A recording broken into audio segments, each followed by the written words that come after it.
looking forward to an early night, but she can't sleep at all.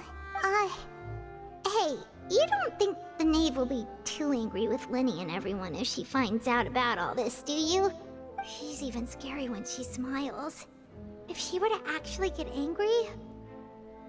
Ooh, you have to protect Paimon if that happens, okay, Traveler? Oh, well, in that case, we should just plan on running away. We'll grab Lenny and the others and we can make a break for it as fast as we can. Look! Look over there! Quick! Let's catch up with her before anyone sees!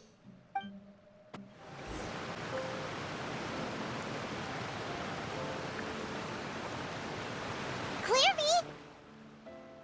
Shh! I opened the window while no one was looking. Look how pretty the outside is. If only I could have more than this. You probably think I'm being silly, huh? All this hopeless resisting. It's better to dream of what I could have than try to make it a reality, right? Please, help us get on the same page here, Cleary. We need you to tell us what you know. Can you do that? Sure. Although, after you hear all this, I think you might regret that decision. Everyone in this family is nothing more than a tool. Something to be used and exploited. We're all expendable. Including me. As long as you're useful, you get to stick around. Lose your value. You're handed over to the doctor, experimented on, and given a fate worse than death. I've seen it happen again and again, and I've had enough. You're saying the knave did all that? It's just, that doesn't seem like something she would do. She's scary and all, but it seems like even she has lines she wouldn't cross. I knew you wouldn't believe me. Everyone thinks she's a good person. They all think of her like a real mother. Mother? But she doesn't deserve that title. She's disgraced it and tarnished it. And if I had things my way, I'd never see her again. If only Perry were here, she'd understand. Perry. There's that name again. Also, Paimon's getting a strange feeling. It almost feels like she's not really here with us. Paimon can't tell if she's actually talking to us or if she's mistaken us for someone else. Well, in any case, it seems like she really needs someone to talk to. We should keep her company for a little longer. She looks so young. But it seems like she's been through a lot. It's getting windy. I should close the window. Ooh, look at the moon. Isn't it pretty? Hey, wanna hear a secret? I heard that if you look up at the night sky in Snezhnaya, you can see the aurora.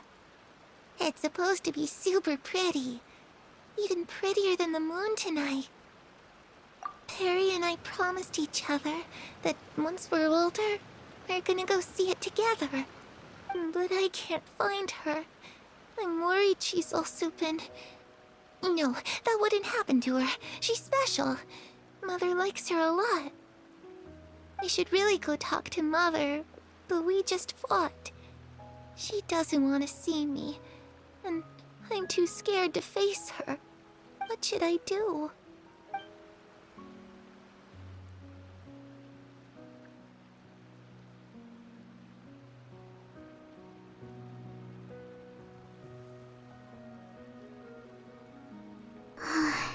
Paimon really doesn't understand what's going on with her. Well, let's head back. We've got an early morning tomorrow.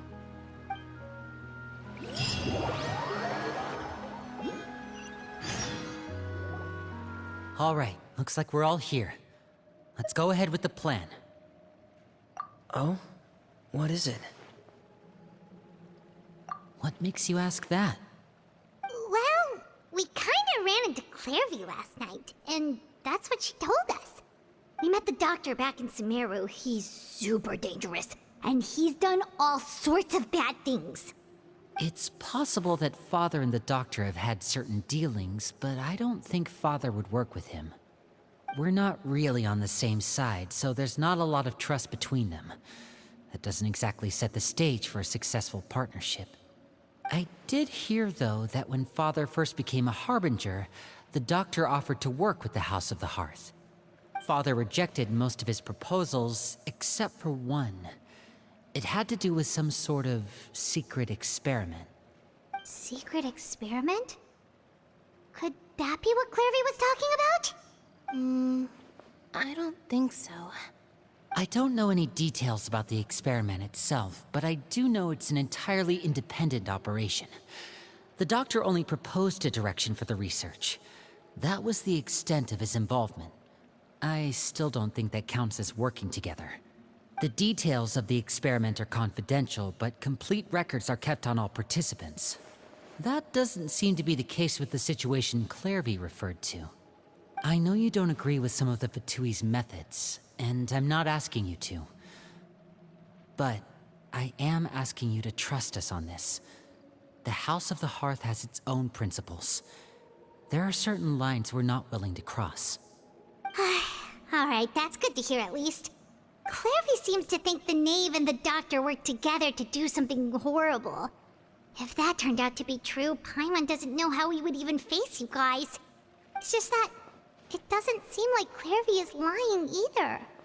The easiest thing to do would be just ask the Knave directly, but Paimon doesn't think she'd tell us. Father didn't come back last night. She's probably still near the shore. We'll be counting on you to distract her. Lynette, you're with me. Fremine, you know what to do. Be on your guard, everyone. All right, let's get to it. Ah, it's you two again. I must say, you look a bit pale. Did you have trouble sleeping last night? A little. Perhaps if you had less on your mind, you'd be able to absolve yourself of such troubles. So what are you planning to do now? Catch up on some sleep? Or should I give you some time to rack your brain for a topic to discuss before I ask any questions? Although I must profess to being curious. Without Child here, how do you plan on distracting me? Us? Distract you? Good one. But no, we were just here for a chat. Looks like you could have used some extra time to think. No matter. If you don't have any other plans, why don't you accompany me somewhere? Don't worry. I'll be sure to steer clear of any scheming children. The ocean breeze is sure nice today. Children always think they can hide things from the grown-ups. But nothing gets past me. Least of all a little scheming. I think I'll let them have at it for a little longer. I can be very patient. Well, I'll leave you to think things over. If you're so inclined, meet me outside the Palais Mermonia. Good things come to children who do as they're told. So I do hope you decide to tag along. If only for your friends' sakes. What should we do? She clearly knows about everything we've been doing, and Paimon doesn't think it'd be a stretch to say she was threatening us just now.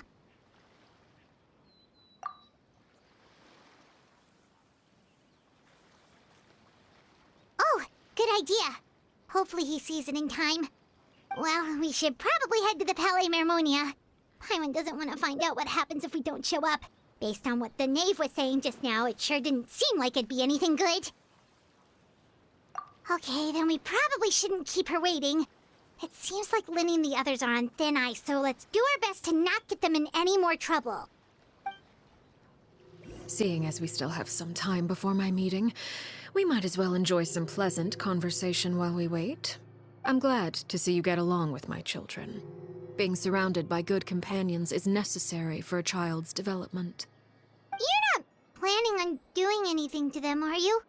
I assume you're referring to Lenny, Lynette, and Fremine. Although, there's that situation with Filial and Nentoy as well. It appears quite a few people have been acting out lately. No matter. I'm not one to discriminate. All those who betray the house meet the same fate. There are no exceptions. Does that mean you're going to kill them? Oh, are you here to beg for their lives? I'm sorry to disappoint, but the rules of the house change for no one. In my organization, everyone is responsible for their own actions. But don't you care about them at all? They really respect you. They even call you father. You must feel something for them. Any organization in which feelings come before principles is one destined for ruin. The House of the Hearth is hardly an exception. You could say our principles are more stringent than most. Perhaps I can offer you this consolation at least. As our guests, you two will not be held accountable along with them. I would imagine Linny, Lynette, and Fremine will be able to keep their lives. As for Filion and Toy and the others, I'm afraid there's little I can do. They can try to escape, but once you know our secrets, there's no getting out alive. But that's awful. Ah, you seem concerned. Out of consideration for my guests, I suppose I could turn a blind eye for a little longer. If Linny and the others manage to dispose of Claire V in the meantime, all evidence of their wrongdoing will be lost. In that case, I could hardly punish them for something I couldn't prove. If their efforts are unsuccessful, on the other hand, all will be held accountable. And the punishment will be severe. Of course. Oh, and here, I believe this belongs to you. Do try and keep better track of it next time. It takes a considerable amount of time to train a bird like this. It would be such a pity if you were to lose it. Permanently. Wait, where did you get that? Well, I'm afraid that's all the time we have to chat. Now, for the matter at hand. I asked you to meet me here because I have business at the Palais Mermonia. It has nothing to do with you, but I think it would be prudent for you to stick by my side for the time being. There will always be time later to run off and tell Linny what you've learned. Well, time to go. Looks like we wrapped things up just in time.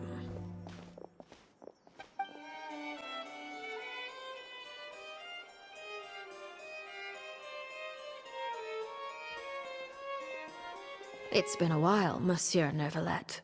I must say, I wasn't expecting my meeting request to be approved quite so quickly. The Palais Mermonia operates with an efficiency worthy of admiration. It is only right that an esteemed diplomat such as yourself should be afforded the proper level of respect.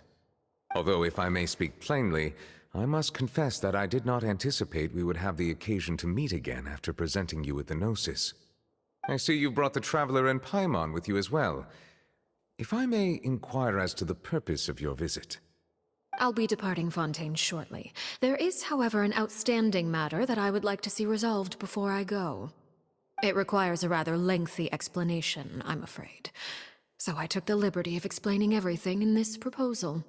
Please review it at your leisure, Monsieur Neuvillette.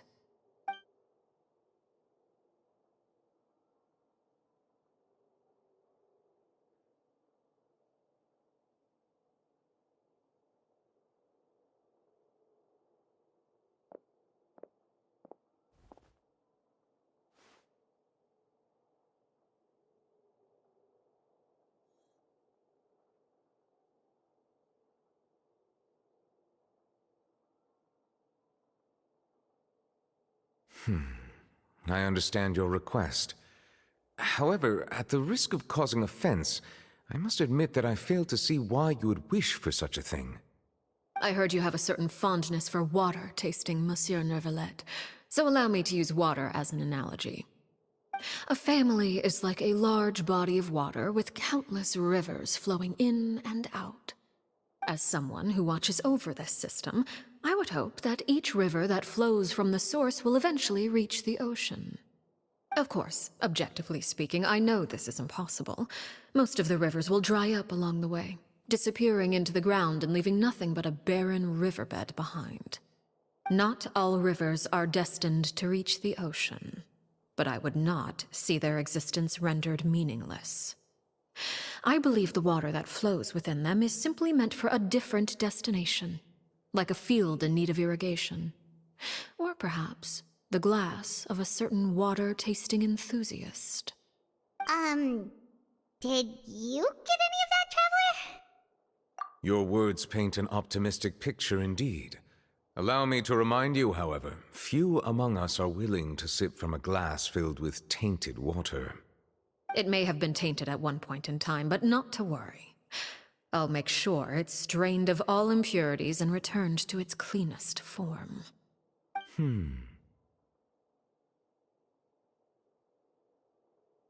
I seem to recall there being a transactional aspect to your proposal. Perhaps you could expound on that? If you accept my proposal, Monsieur Neuvillette, I will gradually withdraw my forces from Fontaine.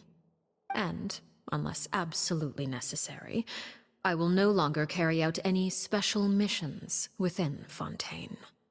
I presume I can take your words to mean that, in the future, cases similar to the Tartuffe assassination will cease to cross my desk? Tartuffe? Ah, that thief who embezzled funds from all those charities, you mean?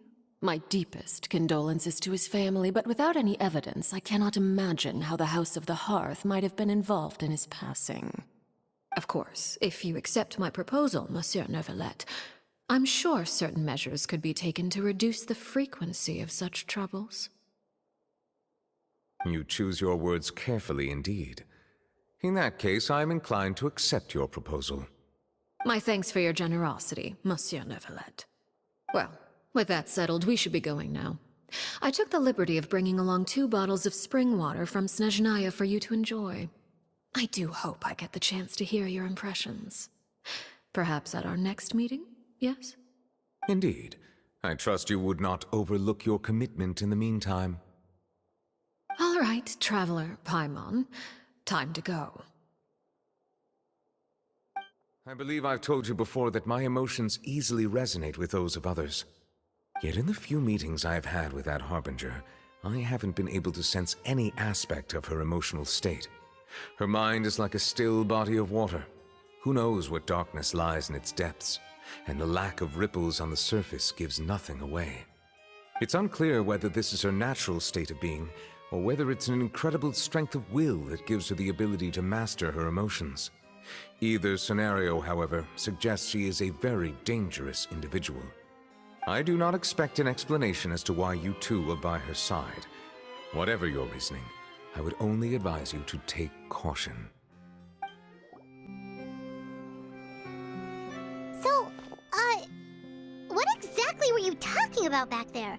Paimon only heard you mention some rivers, a large body of water, and then some kind of irrigation scheme.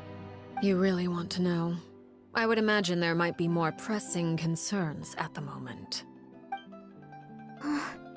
Winnie, Paimon really hopes everything's going okay.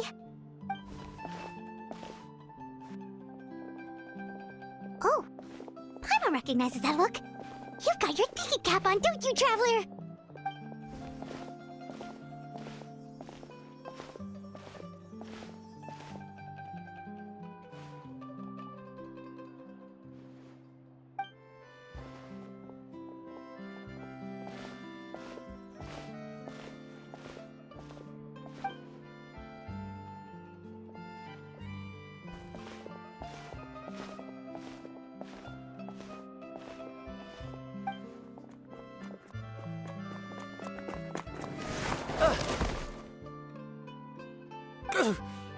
Oh, shoot.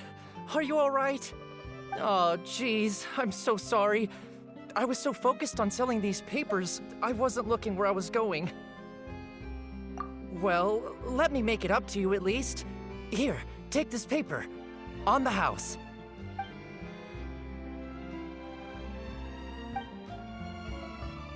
Oh, you don't have to give us anything. Please, I want to. It's not like I'm short on supply. All the extras will be useless come tomorrow anyway. It's my fault, really. I was just trying to bring home some extra mora for the family, but I bit off more than I can chew. I haven't had many takers today, so I'm still swimming in papers. What's going on here? Nothing much. I just ran into your friend here on accident. I should probably get going, actually, so... Hold on. Of course, I'm happy to compensate you with Mora, it's just... I don't have any on me at the moment. I'll take 3 papers. Here, your payment. Oh! Thank you for your patronage. May the Archons bless you with good fortune. If only I had the chance to run into such generous customers every day. I should probably just take on a smaller inventory though, right? I'm getting married soon, so sometimes it's hard to not get ahead of myself. Anyway, I should head out. Goodbye! Well, now that my affairs are settled, we should take the boat back to Poisson. We've even acquired some light reading to enjoy along the way. Actually, why don't we stick around for a little longer? Paimon just realized how hungry she is. She can't head back to Poisson on an empty stomach.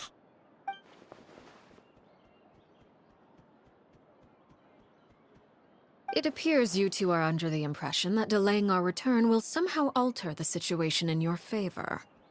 I'm sorry to ruin your fantasy, but your efforts are meaningless. That being said, I could be persuaded to give Linny some extra time. I just have one condition. If you agree to my request, I'll even answer some of your questions.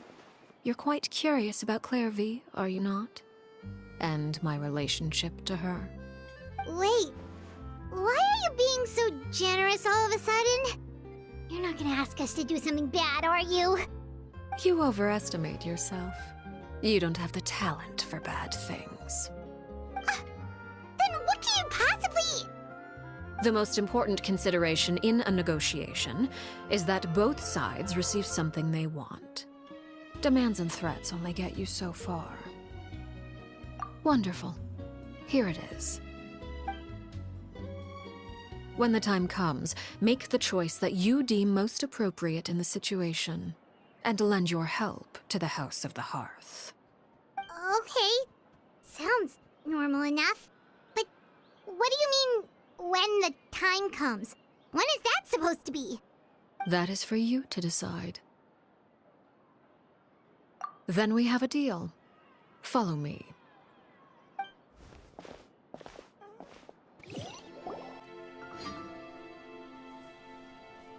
What is this place? Somewhere long forgotten by everyone. It used to be a grand building. Now it's nothing more than a pile of rubble. No one comes here anymore, nor does anyone care about what once happened here. Although, this place does have something to do with the story I'm about to tell you.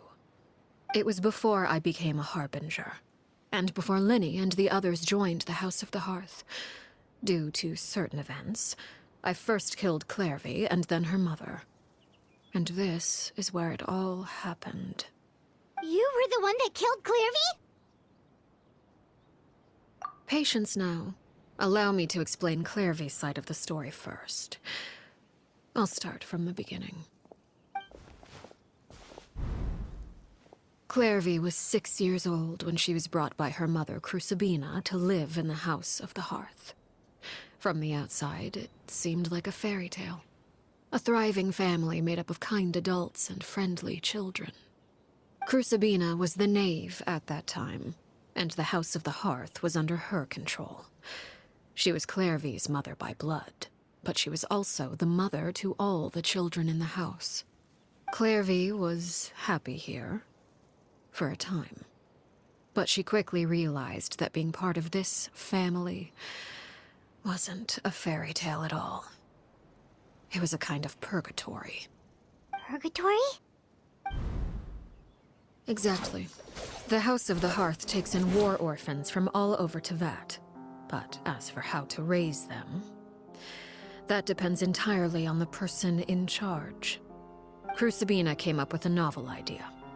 She would teach the children to fight, force them to duel each other, and then crown as the king of the house the child who proved themselves most worthy of inheriting her title. It's difficult to estimate the number of children who died or were maimed in the process. There's little I can say about the ones who died. The ones that emerged with permanent injuries, on the other hand, well, they still served a purpose. They would be handed over to the doctor to be experimented on. or sent away on dangerous missions. Nothing more than tools to be used and then discarded.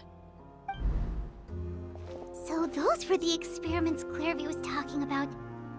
But what actually happened to her? You said that Clairvy was Crucibina's daughter, so if Clairvy tried to convince her to stop what she was doing, Crucibina probably would have listened, right? Despite being Clairvy's mother, Crucibina cared little for her daughter. She forced Clairvy to join the House of the Hearth only as a means to demonstrate her own impartiality as a mother, to prove that she treated all her children equally. Clairvy did try to convince her mother to change her ways, but it was to no avail. After her efforts failed, the only other option was to rise up and try to fight back. Unfortunately, the other children had already been thoroughly indoctrinated into the illusion of happiness Crucibina had created. Of course, there was one exception. Someone Clairvy's age who knew the truth about the House of the Hearth. Her name was Peruere. Wait, the friend that Clairvy mentioned? Friend, huh? I suppose we can call her that for now. Clairvy was a cheerful and passionate person with a tenacious spirit. Peruere, on the other hand, was rather cold-blooded. Her cold-blooded nature allowed her to see through Crucibina's facade. Yet, it was also this cold-bloodedness that prevented her from acting against it. At least at first. While Clairvy longed for freedom, Peruere was convinced that, amid all the fighting and violence, she would make it until the end. Despite their differences, the two became fast friends, united by their knowledge of the truth. Clairvy told Peruere that she hoped to create a real family, where no one would be killed or sacrificed. There may have been a certain naivete to her ideas, but Clairvy proved her determination many times over. She tried countless times to run away, ask for help, or expose the truth. But her efforts only earned her beating after beating. The only thing that kept her going was her strength of will. Even with her body racked with pain, she would still stand on her tiptoes and open the window at night. She and Peruere would look out at the moon together, a fierce longing for freedom shining in her eyes. But one day, that light simply vanished. Oh no. What happened? Her hopelessness resulted from a culmination of things. 10 years had passed. 10 years worth of failure after failure. She and Peruere weren't children anymore, but finding any chance to escape still seemed as hopeless as ever. It was during this time that Peruere suggested a new plan. If escaping was out of the question, why not take down the very person sitting on top of this throne of lies? Mother herself. Clairvy rejected that proposal. She claimed that, as a famous harbinger, Crucibina possessed an unimaginable amount of power. Trying to kill her would have an incredibly low chance of success. Clairvy never gave another reason, but Peruere could see it written all over her face. Clairvy still thought of Crucibina as her mother. Killing her own flesh and blood was a line she couldn't bring herself to cross. If she couldn't escape and fight back, then only one option remained.